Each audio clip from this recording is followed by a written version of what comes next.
सितंबर 2023 का आखिरी सप्ताह और ग्वालियर शहर का स्वर्ण रेखा नाला। इस नाले में अलग अलग जगह मिले मानव अंगों के बाद पूरा ग्वालियर शहर सैम उठा था। तस्वीरें किसी बड़ी वारदात की ओर इशारा कर रही थी, लेकिन इस वारदात की गुत्थी को कैसे सुलझाया जाए ये पुलिस के लिए एक बड़ी चुनौती बन गया था। लेकिन 57 दिन तक चली जांच पड़ताल के बाद आई डीएनए रिपोर्ट ने हत्या की बड़ी वारदात से पर्दा उठा दिया था। नाले में मिले मानव अंग बहोड़ापुर निवासी राजू खान के थे, जिसकी हत्या बेरहमी से उसी के दोस्त नाजिम और उसके पिता कल्लू खान ने की थी। पैसे के लेन देन में हुए विवाद को लेकर इस हत्या को बेरहमी से अंजाम दिया गया था। दोनों सन की बाप बेटे ने राजू की लाश को धारदार हथियार से 8 टुकड़े कर अपने ही घर में 8 टुकड़े किए थे और फिर उन मानव अंगों को स्वर्ण रेखा नाले में अलग अलग जगह फेंक दिया था, ताकि राजू के शव का किसी को पता न चले और पुलिस से भी बचा जा सके।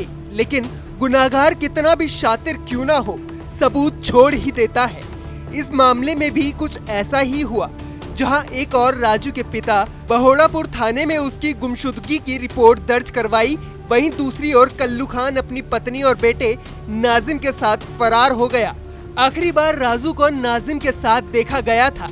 57 दिन तक चली जांच के बाद डीएनए रिपोर्ट आई और शव की पहचान शक के आधार पर पुलिस ने कल्लू खान और उसके बेटे नाजिम को पकड़ लिया।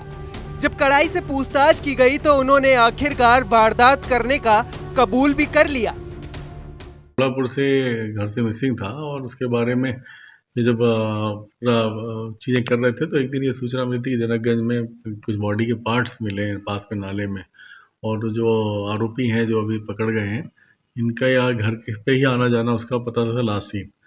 तो उसमें से अभी पकड़े हुए आरोपी ने बताया है कि इनका विवाद हुआ था और विवाद करने के बाद में इन्होंने इसको मार दिया था बाप बेटे ने। उसके बाद इसके लाश को टुकड़े करके इन्होंने इस तरह से अलग अलग जगह डाला था ताकि पहचान नहीं हो पाए और उनको पकड़ा ना जा सके।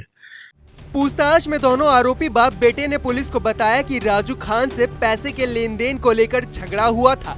मामला पुलिस तक पहुंच गया था। उस मामले में राजू से राजीनामा करवाना था, इसलिए 31 सितंबर को उसे राजीनामा कराने के बहाने सत्यनारायण की टेकरी स्थित घर बुलाया गया था। लेकिन राजू राजीनामा के बदले 20,000 रुपए मांग रहा था। इसी दौरान कमरे में पलंग के नीचे रखे लोहे के डंबल से हमला कर दिया और उसकी हत्या कर दी गई।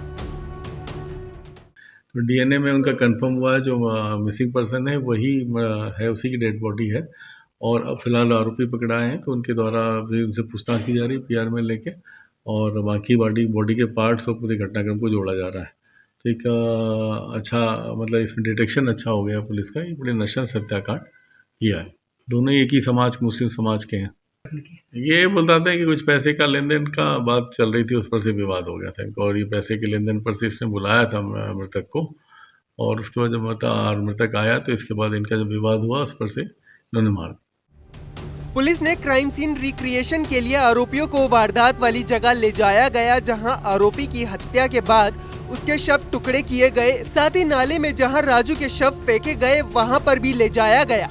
बहोड़ापुर झाड़ू वाला मोहल्ले के रहने वाले राजू खान के शव के 8 टुकड़े 28 सितंबर को जनकगंज थाना क्षेत्र के स्वर्ण रेखा नाले में मिले थे।